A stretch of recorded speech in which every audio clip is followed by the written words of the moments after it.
Good afternoon, ladies and gentlemen.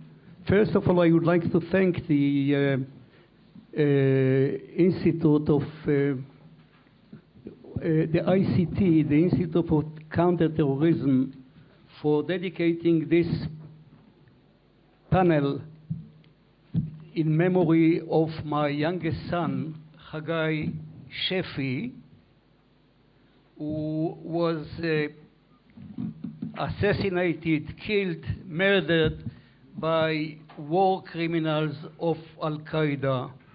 I think that there cannot be any question about the fact that Al-Qaeda and their leader, Osama bin Laden, committed one of the greatest series of war crimes, of the laws of war being part of international law, when attacking the World Trade Center towers. My son was on the 106th floor of tower number 1 of the North Tower. Now, I prepared a virtual letter to my son, and I sent it to the National Memorial Museum in Ground Zero. What I'm going to do right now is to read before you what I wrote in this virtual letter. Now, just to introduce myself for a minute, I'm Brigadier General retired Dov Shefi, former Judge Advocate General of the Armed Forces in Israel, and former General Counsel of the Ministry of Defense of Israel, and former minister in our embassy in Washington, D.C. from 94 to 98.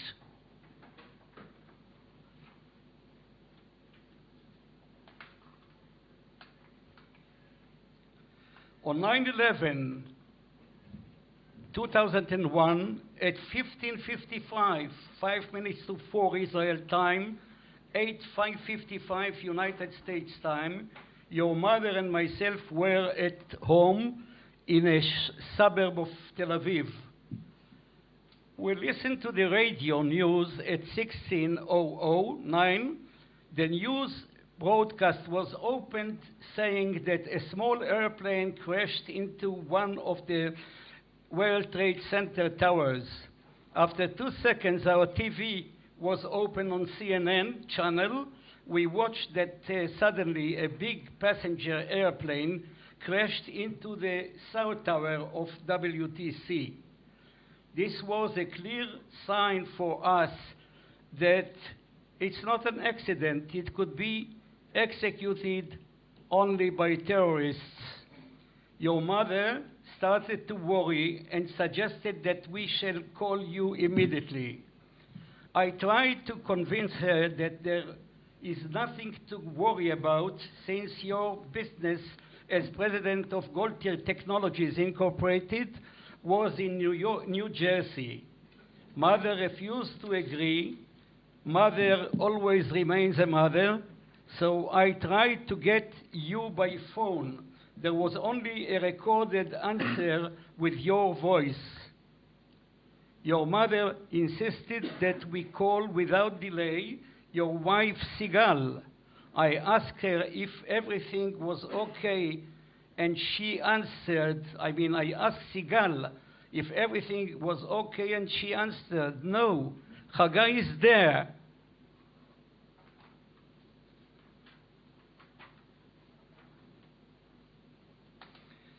At World Trade Center, North Tower, 106th floor. He was invited to speak as a keynote speaker at a conference of directors of New Yorker banks. Sigal added, just now he called me and said that a bomb has exploded in the building and there is a lot of smoke and fire in the building. He added that he did not believe that people of this floor will survive, and used words of farewell. We shall never forget the moment we heard this shocking news. Nobody of us dreamt that a director of a company located in New Jersey will suddenly be, in this dark day, necessarily on the 106th floor as a keynote speaker.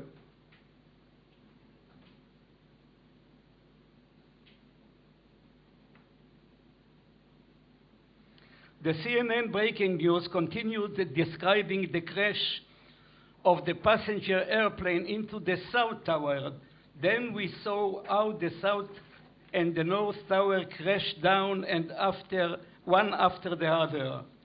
We cannot believe that 12 years passed since we were informed by your dear wife, Sigal, that you have been on 9/11 at WTC. You were brutally killed with 3,000 other fellow American citizens of about 90 countries.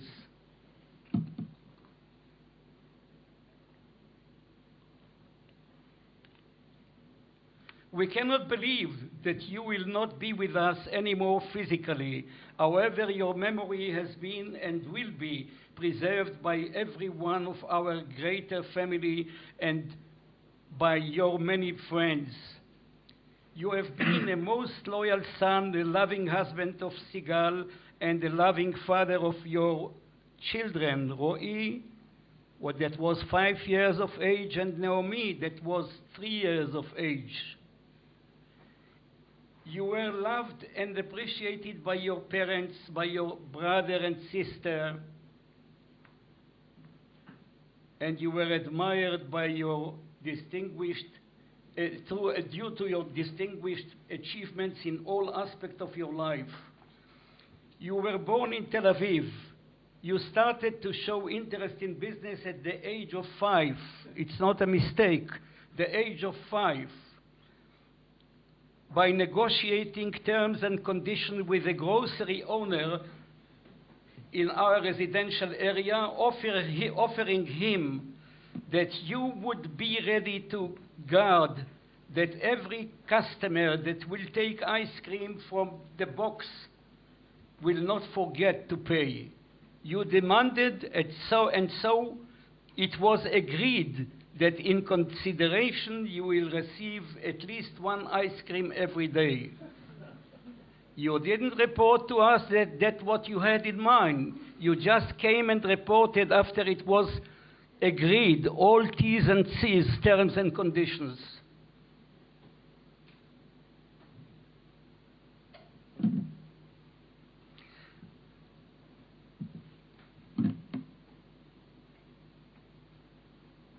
You ask mother that from that day you want to have your lunch immediately because you have to go to work. Then you started to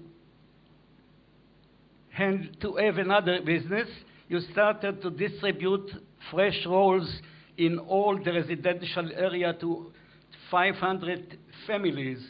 Finally, when you were at the high school, you imported rock records after getting from your classmates money and the names of the discs. You arrived in the United States at the age of 29, at the age of 26, but at the age of 29, you were appointed as a president of a United States company. You published a lot of articles in professional articles, and you became quite a well-known lecturer on producing software.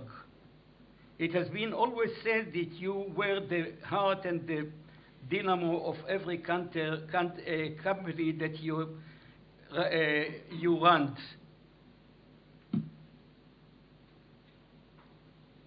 We shall provide your wife and children the best of our love and care.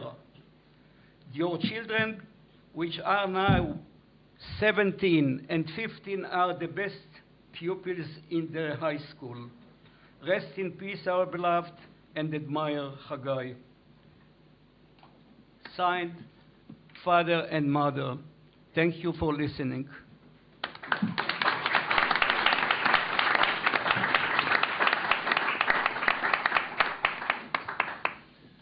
Well, thank you very much, Dov, for sharing that letter with us. And it certainly gives our discussion today an additional sense of urgency. So what we will do in the next 3 hours is to talk about Al-Qaeda and Al-Qaeda-affiliated groups. Even 12 years after 9/11, we still have to have discussions about what Al-Qaeda is, not that we haven't figured it out, but that the organization or the network or the movement is constantly changing, and it requires us to take stock from time to time. This is an excellent opportunity to do that. So we want to better understand what Al-Qaeda is, what it represents today, how much of a threat it is, what the future holds, and obviously we want to discuss what can be done about it. I should say that I'm a strict moderator. I want to say that to our fellow panelists, but also to people in the audience. I want this to be as informative as possible, as productive, as interesting, and most importantly, because this is a workshop, as interactive as possible. So I want all of you to participate and to have the opportunity to participate, and that means that I will be very strict in enforcing our speakers' time limit of 10 minutes. So please stick by it, and all of you will have the opportunity to speak or to say anything you want to say afterwards. But I think, first of all, I think we need to get started and have some ideas thrown out there, hopefully controversial and contradictory ideas, so that there will be something to talk about afterwards. And I want to begin with someone that I know is almost guaranteed to say things that other people will disagree with, and that is David Gartenstein-Ross. I've known him for a while, so it's not an uninformed statement to make. He is a senior fellow at the Foundation for the Defense of Democracy, has published very widely, is publishing often in foreign policy. His most recent book, I think, is still Bin Laden's Legacy from 2011, and he'll start us off. David.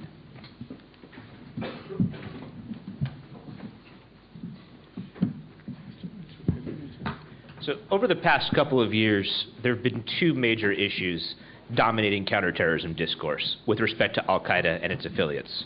And those are, has the Arab Spring weakened or destroyed Al-Qaeda?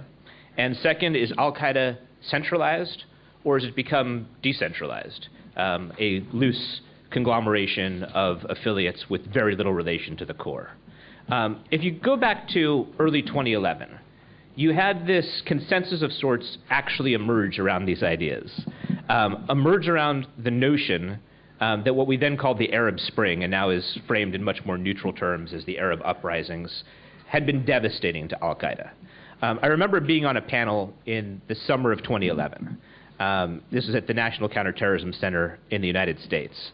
And prior to my panel, several experts who were there to talk about the Arab Spring were asked by an analyst, after they'd all talked about how devastating it was, is there any way that the Arab Spring might actually help Al-Qaeda?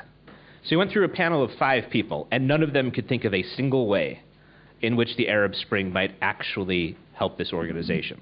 I put this here not to disparage those analysts, but rather to point to what I think is a very real problem. The problem is, I refer to it as consensus errors. If you look at the field that we're all loosely in, which I define as the study of non-state actors of an extremist bent, particularly focused around the Middle East and North Africa, I think that this is a field that is extraordinarily prone to consensus errors emerging.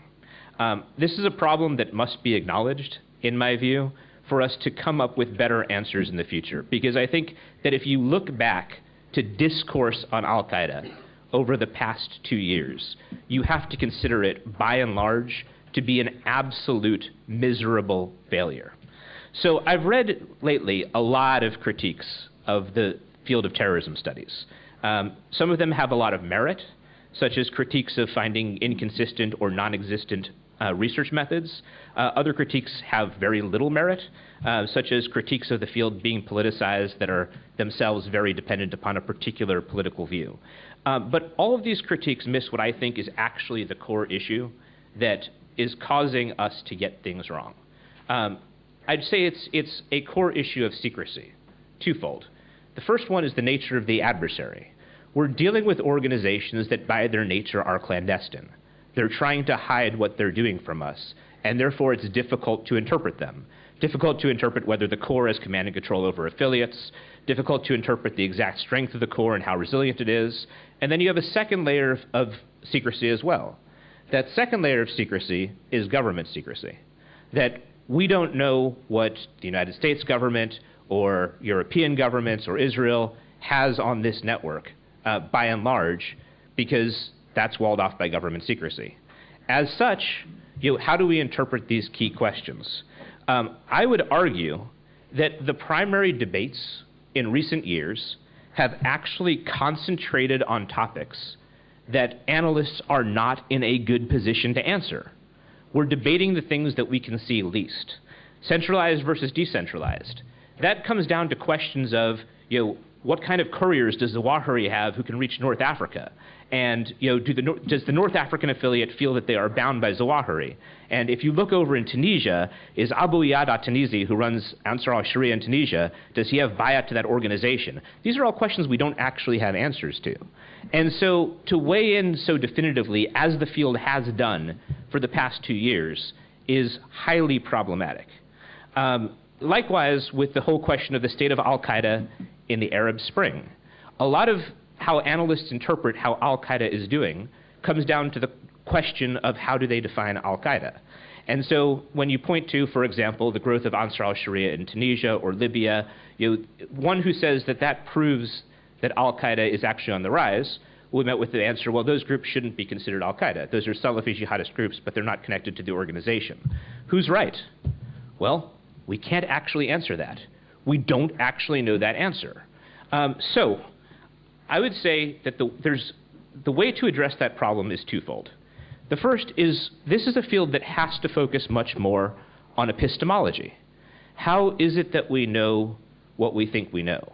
To me, whenever you get a large number of analysts all saying the same thing and it's not self-evident, you have to question that. Going back to the beginning of 2011, most analysts were saying that the Arab Spring had completely devastated Al-Qaeda. You have to question that. Likewise, the consensus that we had maybe about a year ago that Al-Qaeda is highly decentralized now. How do we know that? I think that whenever you have people glomming onto an answer that isn't self-evident, that should be an enormous red flag, that it has to be questioned. The second thing that is related to that is this has been a field that has not been open over the past couple of years to alternative hypotheses. I mean, I won't get into too many stories about that because horror stories in that regard are rather boring, in my view. We're dealing with much more horrific things. But it has not been a healthy analytic environment. So I don't want to simply end this by critiquing the field. I think it's an important critique to put at the top because a large percentage of the work being produced, including work being taken seriously by decision makers, falls prey to some of these problems. But as I emphasized, there's a lot of debate about what Al-Qaeda is. And I think that rather than getting into the intricacies of what is the network, there's actually a much more productive way to approach the question. And that is to look at what Al-Qaeda stands for. To look at Salafi jihadist ideology and to ask, how is it that those who are part of the Salafi jihadist movement think that they're doing in this environment?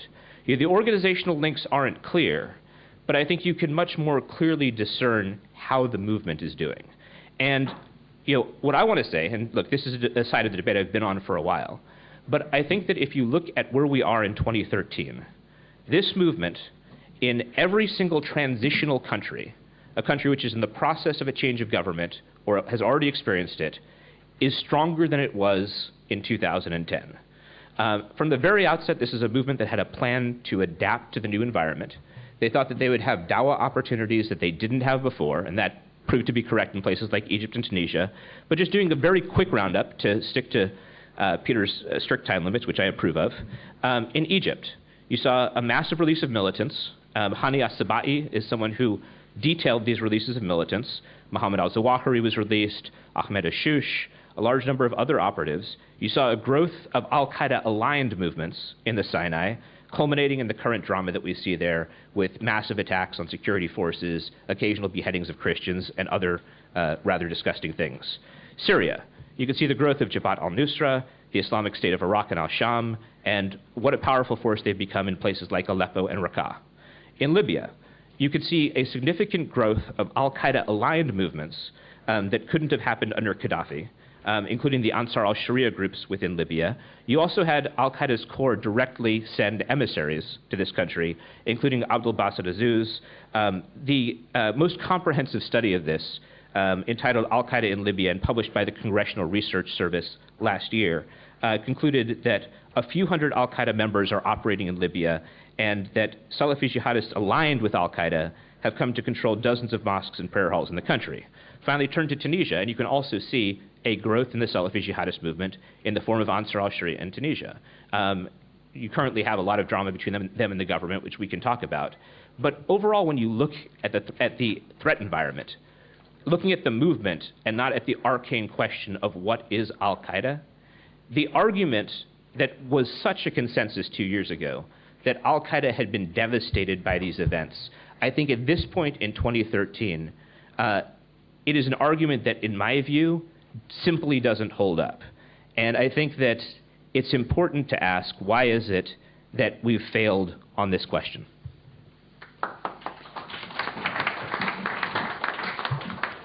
Thank you very much, David. I didn't promise too much. We're off to a good start. And over to our next speaker, which is Tom Hegghammer. Tom is Director of Terrorism Research at the Norwegian Defense Research Establishment in Oslo. And he is, more importantly, one of the leading experts on violent Islamism. He wrote Jihad in Saudi Arabia, which came out in 2010, and co-authored Al-Qaeda in its own words, which came out in 2008. For those of you interested in seeing more of Tom, he recently testified in front of the Foreign Relations Committee of the House of Representatives. Excellent testimony, which is online and very much well worth watching. Unless you're telling us exactly the same now. In that case, don't need to watch it. Over to you, Tom. Thank you very much, Peter. And thank you, David, for excellent remarks. I am actually going to pick up on a point from my testimony and expand on it a little bit, because I think it's a very important one. And it's the question of why the affiliates are not attacking in the West more than they're doing. And more specifically, is it because they don't want to, or is it because they can't? Is it a motivational issue, or is it a capability issue? This is a very important question. It has a lot of implications for how we deal with the affiliates, what types of methods we use against them. I want to start by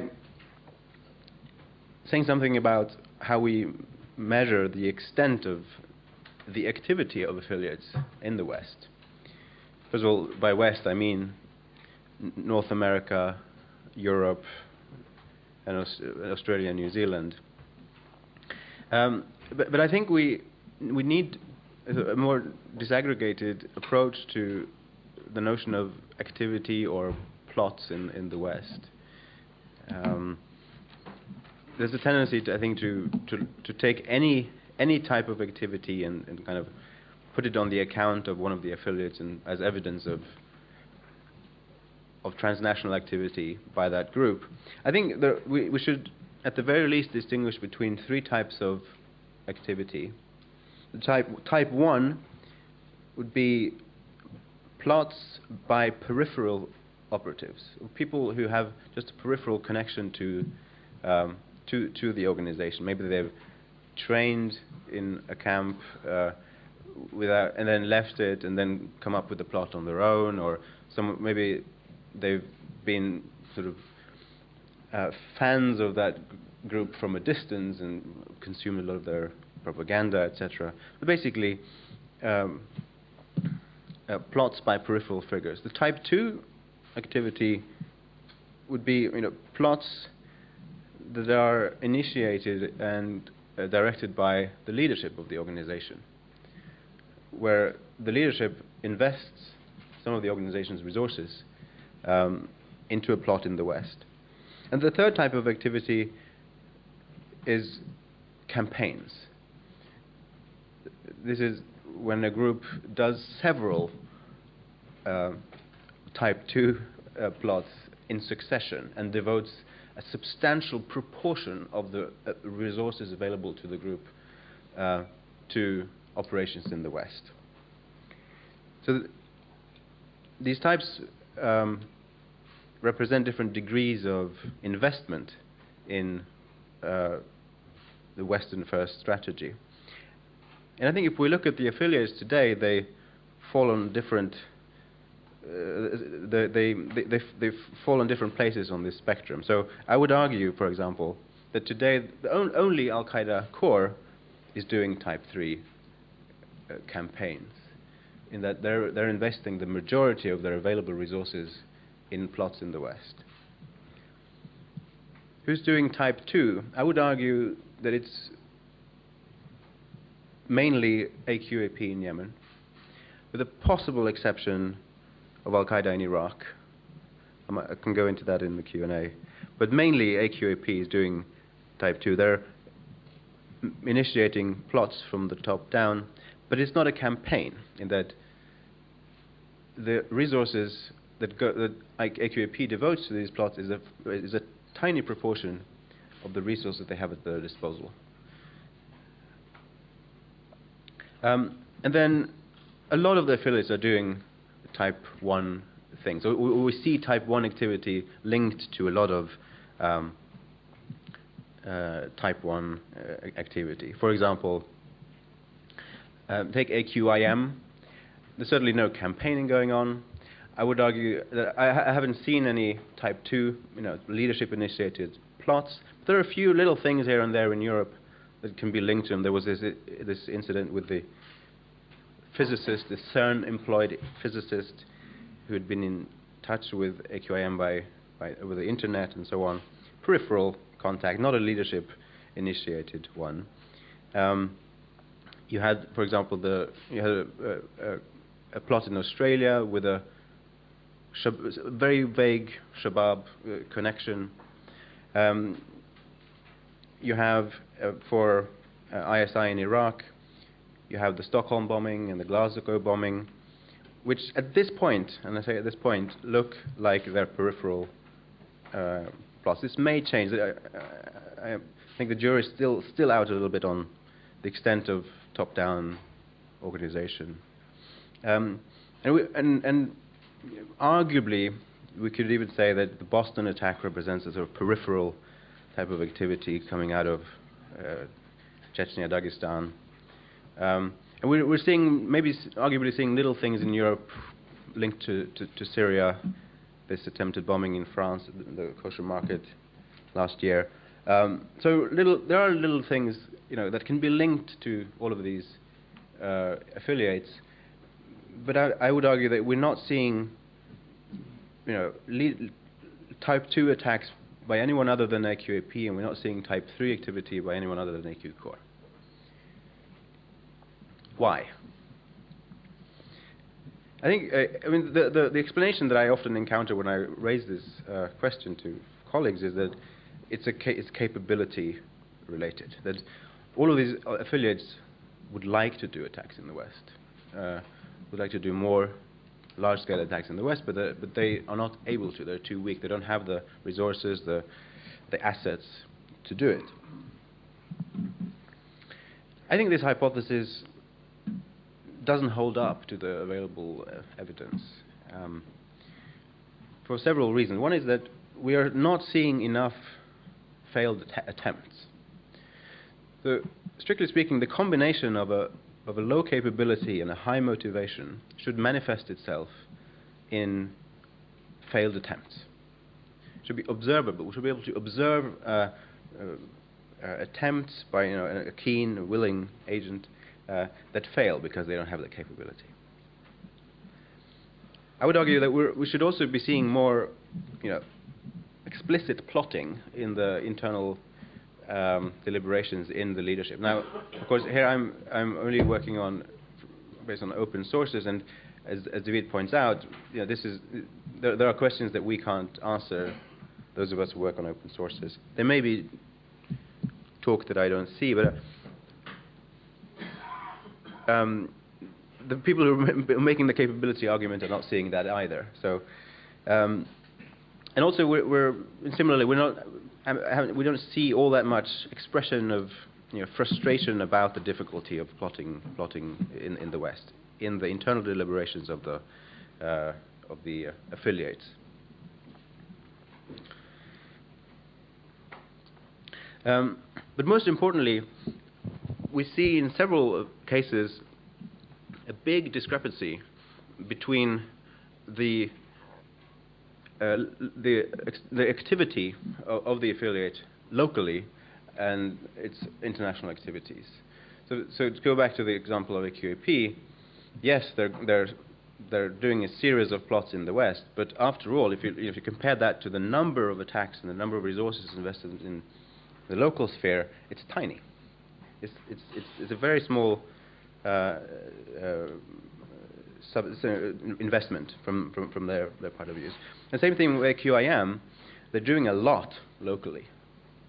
So, and let's say AQIM, for example, I think it's an implausible proposition to say that AQIM doesn't have any capability to make any attempt on a plot in Europe. This is an organization of several hundred members, many of whom speak French, some of whom have a background from Europe, an organization that has a logistics network in Europe. If AQIM really wanted to, they could at least try something, and we could see those attempts, could observe those attempts. But regardless of whether they succeed or not, we should see the attempts. So this suggests to me, and basically my conclusion is that I think for most of these affiliates, it's a motivation issue. They choose not to invest very much in these international plots because they don't want to. And I think why? And it is a combination of two things. One is deterrence, and the other is divergent preferences. And the two in combination make it rational for them not to invest heavily in operations abroad. Why? Well, their preferences, I would argue, can make an argument that they have that most of them have local political objectives. The local political objectives are most important to them, and given that Western countries, especially the US, imposes huge costs in the form of drones, in the form of special forces raids, in the forms of basically heavy military repression on those groups that do plot in the West, it's not rational for them to take cost for an activity that doesn't further the real objective, which is local. So I think several of these groups have the capability, but they're holding back because they, in part because they fear the consequences. So the bottom line here is that I think deterrence is working. I think the current approach of selectively punishing those affiliates or those parts of the affiliates that are actively plotting in the West is working, and we should should continue to do that also with those the new emerging ones that we don't know very well. Do I have time for a final point?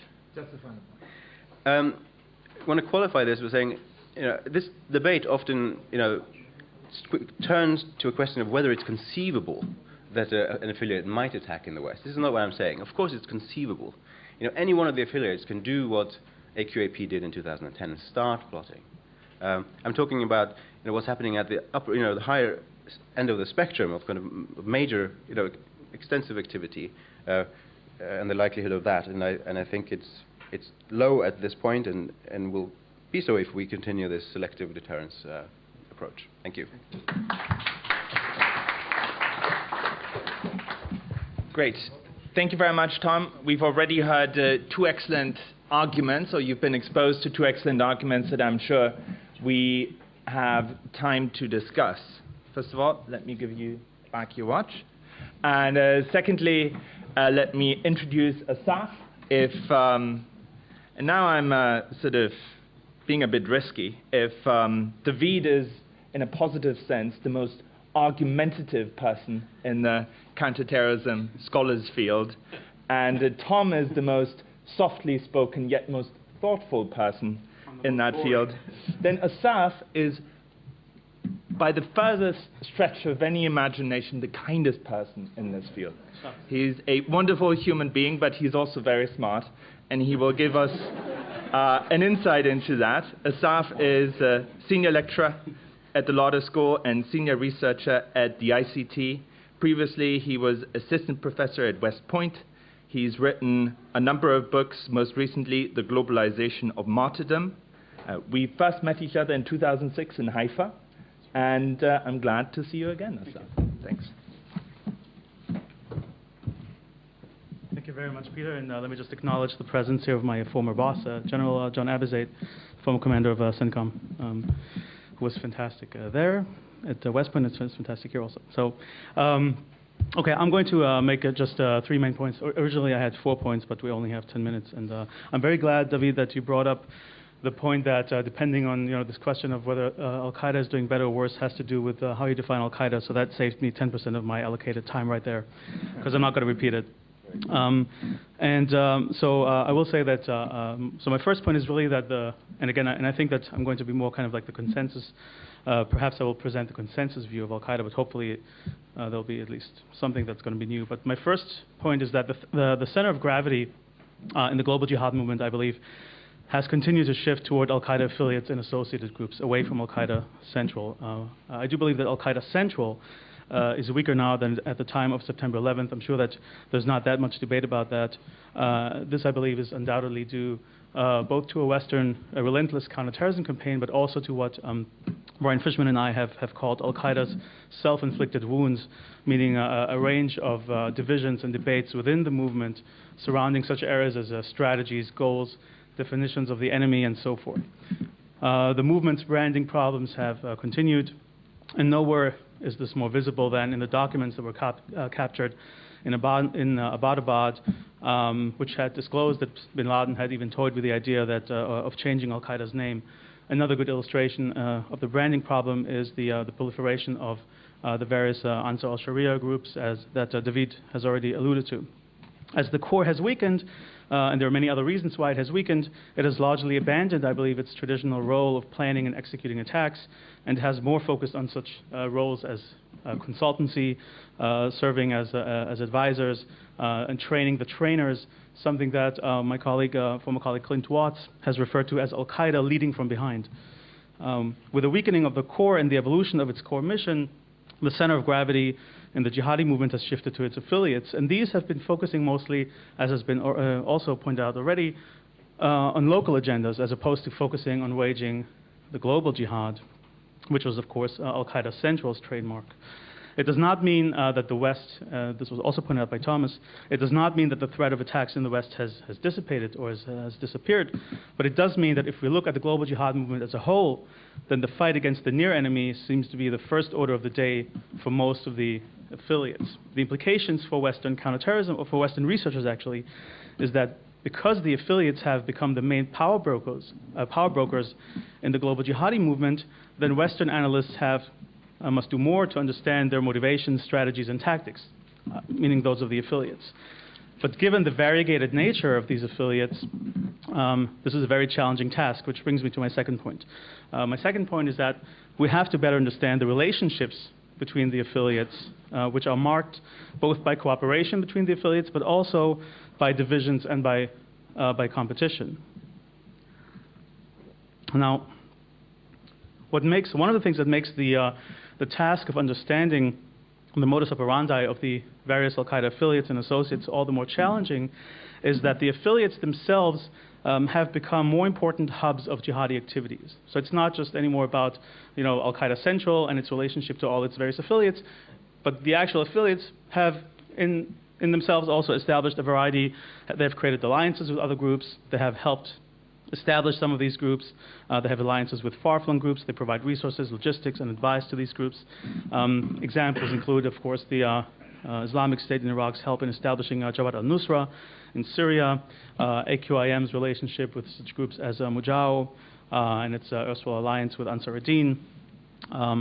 And there are many, many other examples. AQIM examples of more far-flung alliances, and David can speak to this much better than I can. For example, AQIM's attempts to influence even more distant Islamist groups, such as Ansar Sharia in Tunisia, for example. And groups that are not formally affiliated with Al-Qaeda, such as Boko Haram, they also have spawned even smaller movements, like Jamaat Ansar al-Muslimin fi Bilad al-Sudan, for example. And so these are all, I think, developments that also have to do with the Arab Spring, which is going to be my next point. So we certainly see a lot of cooperation between various affiliates. The former commander of AFRICOM, General Carter Ham, said that Boko Haram has very, very close cooperations with other groups active in Africa, like AQIM. Now, underlying this cooperation is a blurring of organizational boundaries. The weakening of the Pakistani stronghold has, I believe, led to an atomization of the jihadi threat.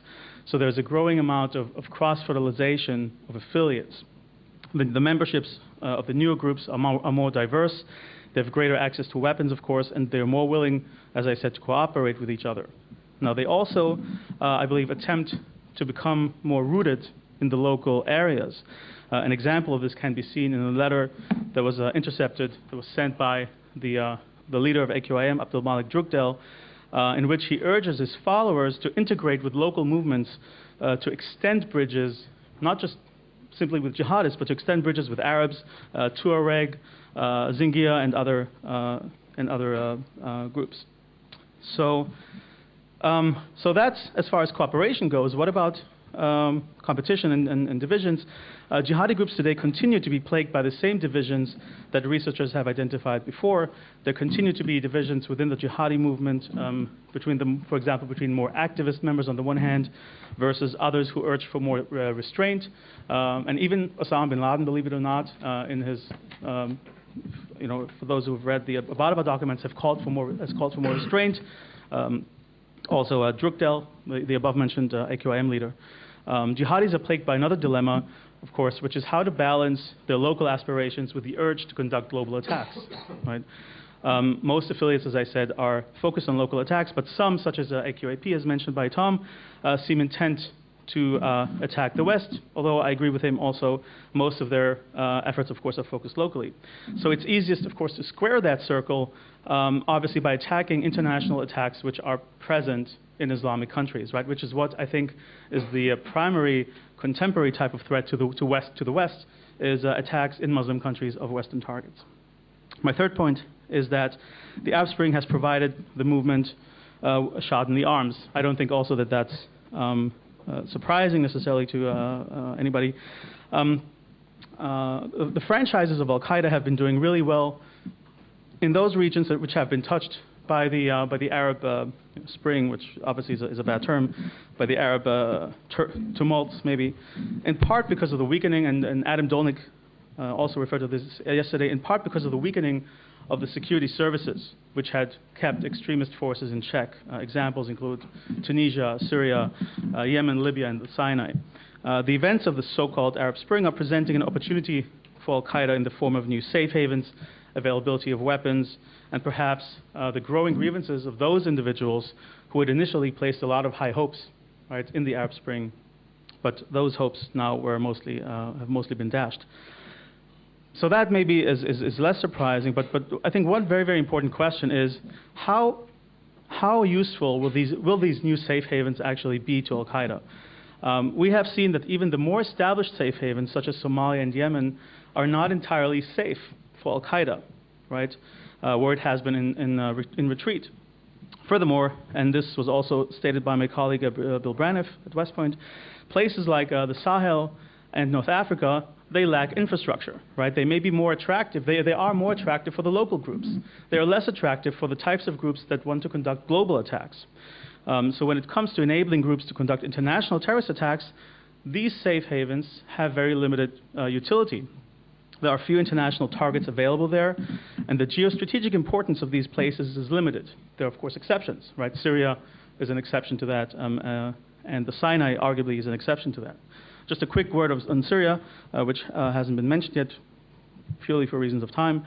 As the theaters in Yemen and Somalia, of course, have proven difficult to retain, and AQP and Al-Shabaab are suffering setbacks, then the ongoing civil war in Syria has become the new focal point for jihadi militants, and many of my colleagues have done actually extensive research about that, including on the issue of foreign fighters. So I think everybody here can speak at least as good about this topic than I do, if not better. Access to Syria, of course, is relatively easy because Al-Qaeda has an operational safe haven in western Iraq, although many of the foreign fighters, and I think the latest numbers are about 5,000-6,000, including perhaps 600 from Europe. Many of the foreign fighters are also infiltrating through Turkey.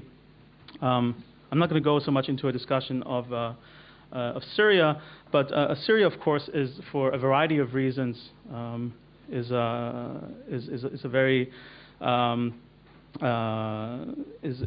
well sought by jihadists. It is regarded as sacred land in Islamic scripture. It offers jihadis a basis in the Arab heartland. It is, of course, perhaps most importantly, very, very close to the despised Zionist enemy, and it also features sectarian crisis, which jihadis have for a long time actually been trying to utilize for their own purposes. So I'm going to stop here. I have a fourth point, but maybe you can ask about that in the Q&A. Thank you. Thank you very much.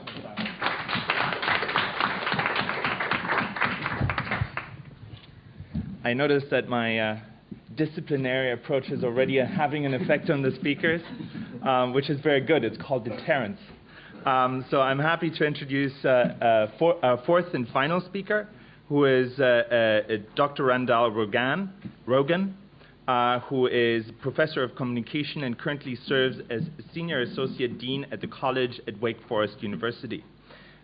Professor Rogan's background and interests are very interesting. On the one hand, he is interested in crisis negotiations. On the other hand, he has written quite a lot on communication analysis, on different kinds of terrorist actors, on the Unabomber in the past, but more recently, his research has focused on the communication-based analysis of the discourse of jihadism, with particular attention to the language of incitement and recruitment.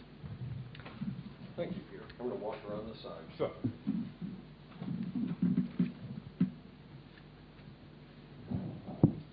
And I may be the one rogue speaker.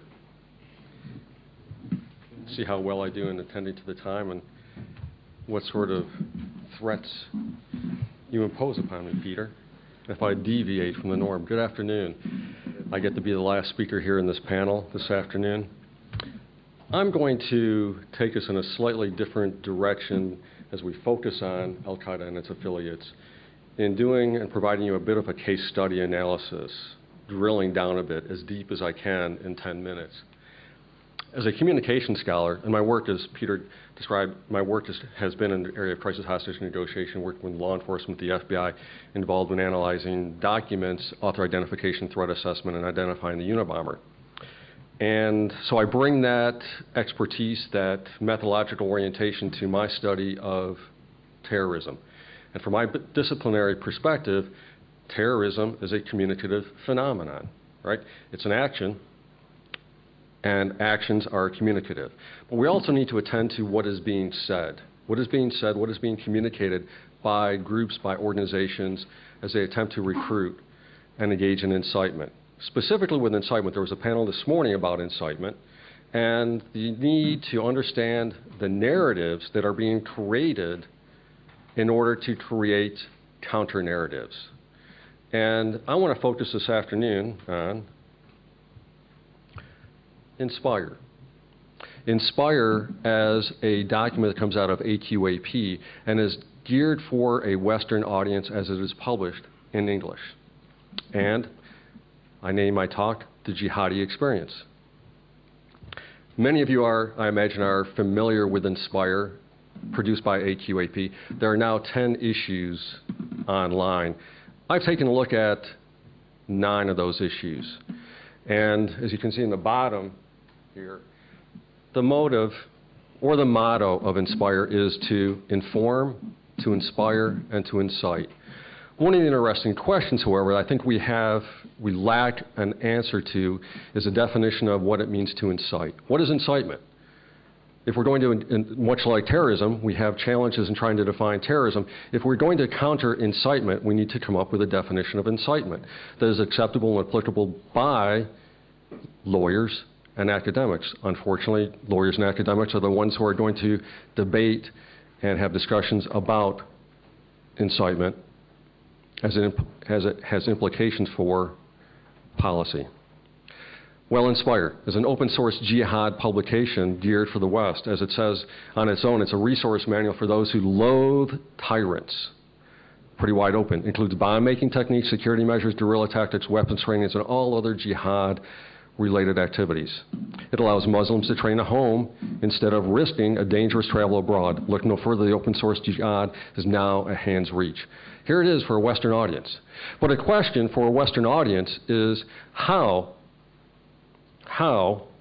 do you arouse incitement and violence to engage in violent jihad when identity, how do you create an identity for a Western audience when the presumption of identity is it is a socioculturally defined phenomenon? Our identities are based on our social cultural backgrounds. So how is a publication produced by AQAP for a Western audience with Arab and Western authors striving to create an identity for a Western audience of Western Muslims to engage in jihad? Well, what I do as a communication scholar is I look at language. And in this particular case, I used a methodology, a couple different methodologies using computational linguistic analysis, software programs that analyze texts. And one particular program I used is what is known as CRA. CRA is an analysis technique known as centering resonance analysis. Different computational programs will analyze the frequency of words. That's great. But a lot of times you just simply get articles and prepositions. What CRA does is one methodology. It identifies the words of key influence that provides a sense of coherence by the linkage it has with other words within a particular text.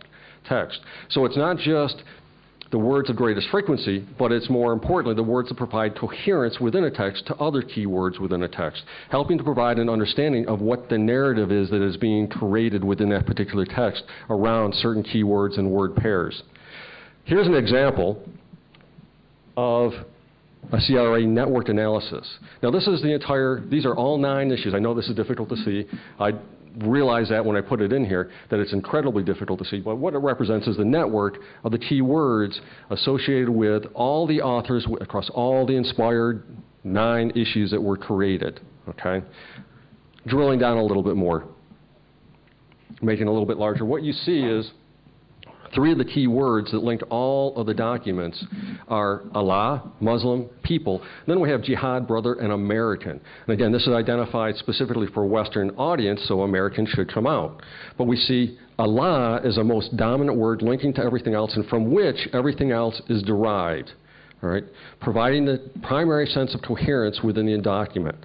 Now, again, these are the key words, and this is just an example of what you get when you run a sort of analysis trying to understand the key words of influence. And so you see Allah, and these are numbers that are generated. I won't get into the specifics of the methodology based on the influence assessment, the algorithm that's used.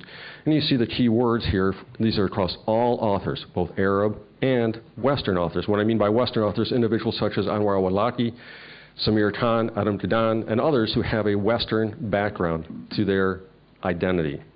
All right, so what is more helpful is let's differentiate. Is there a difference between the authorship that is used by Arab writers versus Western authors? Again, Adam Gadan, Anwar al-Awlaki, Samir Khan, both of whom are dead. And so we look at individuals such as Osama bin Laden when he was alive, and his article, The Way to Save the Earth, and the dust will never settle, the words that are used, and Ahmed Zawahiri, and others. And so these are just some images and so forth that come out of Inspire itself.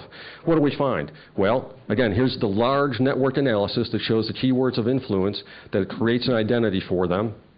All right, the identity for, if we're looking just at identity, what are the keywords of influence? And we see here that Muslim drops significantly. It's all about Allah. Allah provides a primary dominant source of identification and sense of identity. Allah, people, and Allah is the key word from which all reverence and all duties and all inspiration is derived. In other words, Allah is, it's presumed that the identity is constructed, it exists. We are Muslim, and so therefore we don't have to create a sense of Muslim identity. It is Allah, it's given. So the Arab authors, what we see is the keyword, dominant keyword is Allah, and it aligns with all the other words, linking it and providing a sense of coherence to create a sense of identity. Now for US, and here we have Anwar al-Awlaki, Samir Khan, some of the images, the ultimate mowing machine, how to drive people down with your Ford F-350, right? And some of the messages that come out of the document itself, some of the things, but these are specific documents, things that people say specifically. And some of the examples, again, some of the text derived from it, just showing you some examples of the text within the Inspire. And again, now here is the network analysis that captures for the Western authors. And what we see is Muslim is the key word. And so what is happening is, on a very inferential level, that the linkage is all around Muslim as the source and the base of all definition and meaning. And we see this, again, repeating throughout the documents. Now, just to drill down a little bit further and a little bit more sophisticated analysis, I used another technique known as W-matrix, which looks at words and compares words based on their differences in usage between two sorts of texts, two bodies. And then it will also identify around key semantic frames. And so these are the words of difference that are used and the semantic concepts that are most dominant within the Arab or by the Arab authors. And so in terms of creating a sense of identity, we see Allah, we see specific names, we see organization, we see a country. And going down to concepts, which are semantic concepts, we see personal pronouns, personal names, plants, things of that sort, friends, kinship, relatives, death, anatomy, physiology, and happy. Happy, an honorific or a positive emotional expression. This is interesting. It's not within Arab. These are the Arab authors writing. Now, the words of Western authors. Again, dominant word we see Muslims, reliance upon scholars for rational justification, Sharia, Ummah, reference to Western. Then you drop down to concepts. Religion and the supernatural, negativity, anger, violence. And what we see then is we want to glean from this on a very superficial level, and I need to drill down much more than this, and then in 10 minutes we'll allow, that for a Western audience, the Muslimite, or for an Arab audience, starting with that, Muslim identity is a given. But for the West, there's a need to build upon Muslim as the base of identity, so to differentiate the individual from their national identity, the basic social cultural identity. Again, Arab, Allah is essential concept for all other major concepts, while in the West, Muslim is essential concept. Again, Arab, America is referenced as the enemy. Again, West, American is a key concept and a counter-identity. How do you create a counter-identity for your own personal national identity? This is the challenge. So use of specific personal pronouns for praise, less person-specific references focus on the group identity, group of Muslim, being Muslim. Kin affiliation, the concepts we see here.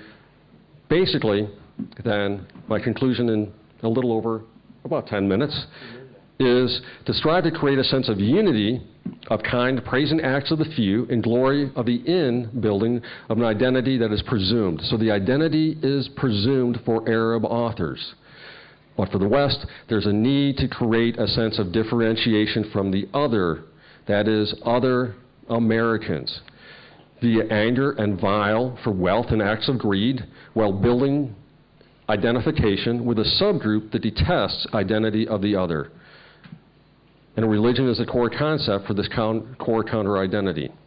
So in other words, as we look at the narratives that are created and used to facilitate and potentially promote individualized terrorism, lone wolf terrorism, but individualized terrorism, as we see here a picture of, and we like to glorify individuals in the United States, much like the PA, who might engage in attacks by putting them on the cover of the Rolling Stone, something that you can aspire to is to be on the cover of the Rolling Stone, like the song says. There is more to come. As the title of Inspire says here, more coming soon from Inspire. But from the Western authors, how is it then, what are the narrative that they are creating to try to create incitement, to inform, to facilitate violent jihad in the West? And if we understand those narratives, hopefully we can create counter-narratives to what it means to be a Muslim, focusing here specifically on the keyword Muslim as an identity construct. Thank you.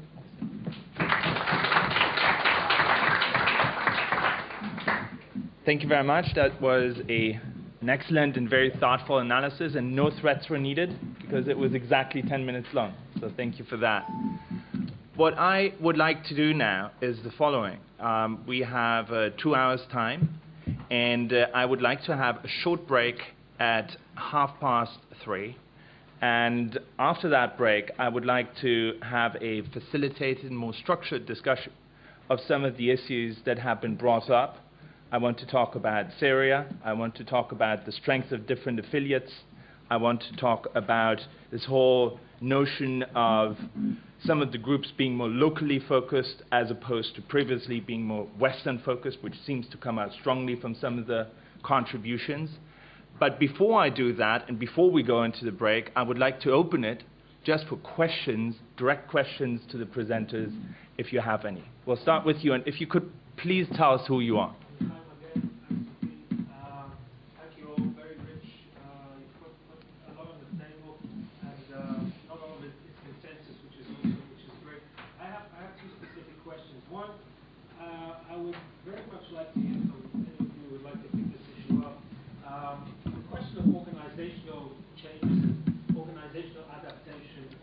By Al-Qaeda affiliates. It hasn't really come up.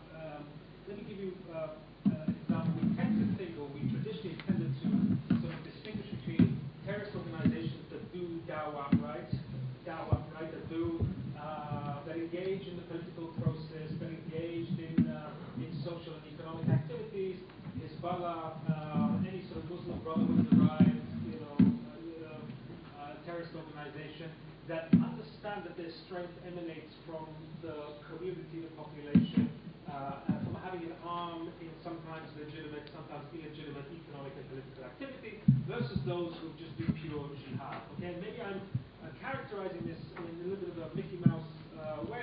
I hope you'll correct me if I am, but Al-Qaeda has traditionally not been of that hue, right? I mean, it doesn't, do dawah, and in a way, it seems that not being grounded as deeply in the local communities in, say, Somalia or Iraq has exacted a cost on Al-Qaeda, especially when combined with killing a lot of Muslims and so on and so forth. It seems that al-Nusra in Syria is behaving somewhat differently and is investing in governance. And so I'm curious whether this is a trend that you identify among other Al-Qaeda affiliates, and if so, what does it tell us about the strategic and organizational behavior of Al-Qaeda? Sorry. Okay, let's take that one question first, because it's a very important one. And I'd like to hear from whomever has a response to that. So the question is essentially, to what extent are Al-Qaeda affiliate groups trying to broaden their approach? Yes. It connects, I think, to a theme in the debate that runs through the panel, which is, what are the strategic intentions of the affiliates? Why are they? This could provide an answer for why the focus on domestic or local enemies, so to speak, rather than on the West.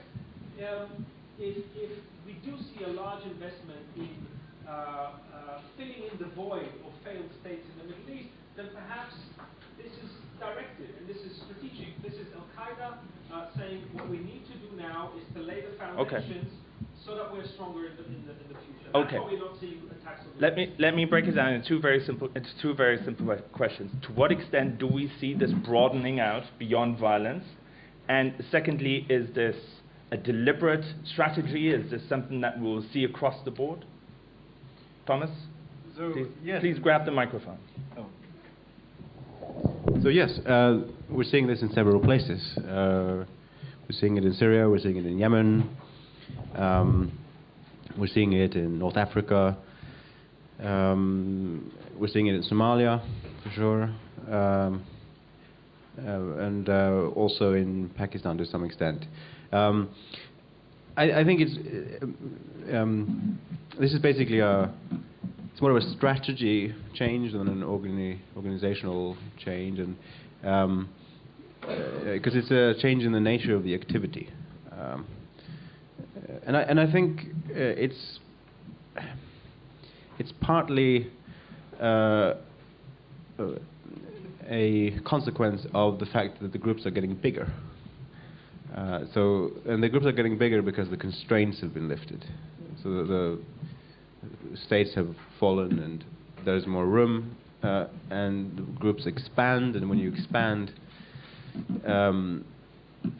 you need to govern the territory that you're managing, and then all these issues of governance come into the picture. So it's sort of a natural consequence of expansion, to me. But there's also an element of learning here, that they have, on several occasions, gone too far, been too strict in their rebel governance, and are, choosing softer measures, just like the American military chose, a different strategy in the Iraq War when the sort of heavy-handed approach didn't work. So it's a combination of just de facto expansion and learning, I think. David, you wanted to come in. I think the last part about learning is critical. That's actually exactly what I had written down here. The only thing I'd add is that while they've clearly been learning over the years, and you can actually kind of trace the evolution of what either Al-Qaeda affiliates or like precursor Al-Qaeda affiliates have done. To me, one of the keys there is the Islamic Courts Union, which was the precursor to Shabab grew out of the Islamic Courts Union. They did a very good job for a while there in Somalia.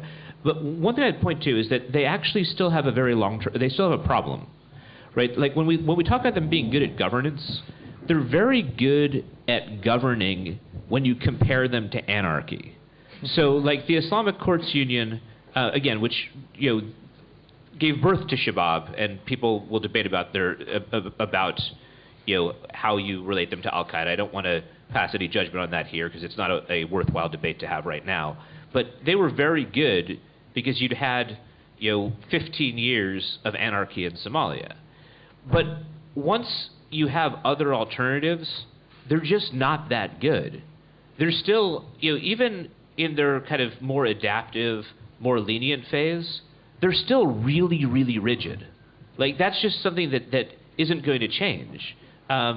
Because if they make themselves much more flexible, then they actually end up giving up the core tenets of their beliefs. I mean, if you read a lot of jihadist writings, they always talk about the need to implement Sharia accurately, fully, etc. And when they talk about this, they're talking about a very hardline version. Now, the more lenient ones will implement it more slowly, but at the end of the day, they have a huge governance problem, which is something that we need to understand and that we can actually exploit, because it means even though we have a lot of concerns about them getting safe havens, and those concerns are legitimate, at the end of the day, they have a lot of trouble maintaining them. And I mean, look at Shabab as one great example. They maintained a safe haven for a while, but they were their own worst enemy at the end of the day, because when you had a famine hitting the Horn of Africa, they were busy kicking out aid organizations, accusing them of promoting Christianity and secularism. And so if you map the areas that actually deepened from drought into famine, it was a drought that hit the Horn of Africa. Those areas that actually became famine-ridden were those that Shabab controlled, because they kicked out the very people who could have stopped that humanitarian disaster. Sure. From a standpoint of a commander that faces problem in the field, and I apologize, I just want to make a very quick remark on it. I have to go to a meeting here in a few minutes, but as I fought these guys in the field, I tended to come to the conclusion that I was mistaken always wanting to call them Al-Qaeda. This is not to say that the panel is wrong. I think the panel is very rich and very important. But the issue for me was always the expansion of the ideology. Was the ideology becoming stronger? And if so, what were we going to do about it? And over time, I understood that when the Salafist jihadis, which I think is actually a better term than the Al-Qaeda affiliated groups, when the Salafist jihadis established some control of territory, they almost immediately want to call it an emirate. We saw it in Fallujah, we see it in Yemen, see it in parts of Pakistan, see it in Afghanistan, and this happened. And so our strategy was, when somebody declares an emirate, that place becomes fair ground for very, very robust military action. Now, what I believe could be going on is that, as you said to me, these are learning people. And they're starting to come to the conclusion that they've got to mutate to stay up with the modern world. And they've got to hide some of their core beliefs. Just like the Bolsheviks that showed up in 1917 were different than the communists that showed up in 1922. I believe Al-Qaeda is going through a mutation, that the jihad is going through a mutation, and that there is becoming greater awareness that they have to take ground and they have to govern. The challenge is, in my view, whether or not we will recognize this. Is it possible that this could happen? On the 10th of September 2001, I would have said the jihad can never get established anywhere. Don't worry. It's a bankrupt idea. Today, I wouldn't say that. Today, I said maybe it could get established in Egypt, at least the way things were moving. And maybe we're moving in a different direction there. But I'm very concerned that it could get established in Syria. If Jabhat al-Nusra becomes the leadership, the vanguard of the proletariat, so to speak. So I didn't mean to interrupt. I just wanted to add these points. I think we're at a dangerous stage of mutation, and I would hope that the panelists in the second hour can discuss this. Thank you. Thank you. We will. Yes, come in. Yes. Israeli student, and I would say that we don't need. I think that we don't need to focus on the central kind of the headquarters of Al-Qaeda right now, because Al-Qaeda just finished its job by putting the problem in front of the world. Right now, they just spread the idea, they spread the ideology, the kind of the radical ideology all over the world, and let the game to begin. Right now, it's all about the kind of the extremist ideology to produce and create the true believer. The true believer is the ground of this kind of global radical Islamic revolution. That we should know, we should understand why it happened, what kind of the target, where they want to get in at the end of this game. Mm-hmm. They want to establish the caliphate, and they can establish this kind of the caliphate just when they will have the force and they have the ground to build on this kind of idea and ideology. Mm-hmm. So I would focus more not about what Al-Qaeda right now is a headquarters going and where are they in this kind of a position. I would go after and I would try to find this kind of ideology that creating the true believer, either in the West or in this kind of in the Islamic countries. I don't know how much you know about the kind of the master plan of Al-Qaeda that he put it there. Fuad Hussein, who was a Jordanian journalist, put together the master plan after he was talking about, he was a very good friend of Abu Musa al-Zarqawi. They put a master plan. I follow this master plan and I see that it's going on and working very well. And he was talking about this kind of the uprising of the secular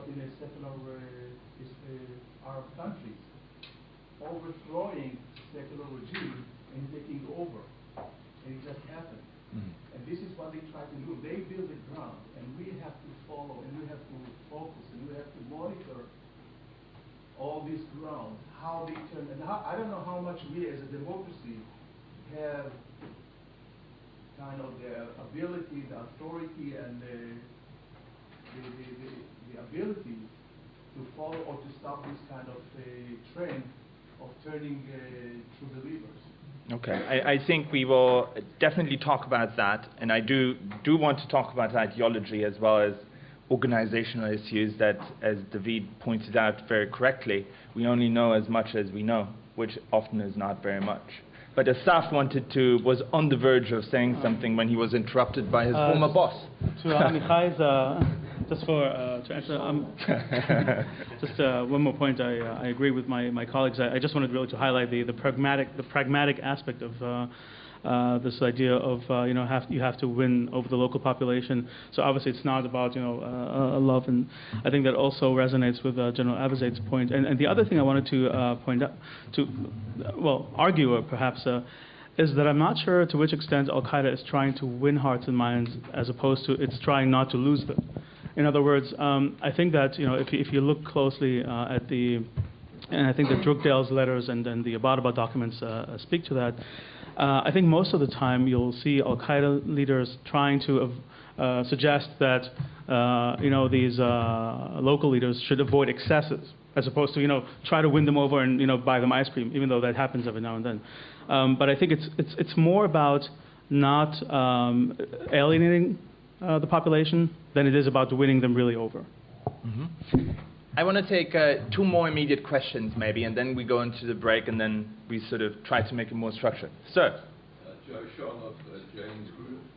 In your opinion, has there been any shift in the focus or goals of the organizations under the leadership of Zawahiri compared to under Bin Laden? Mm-hmm.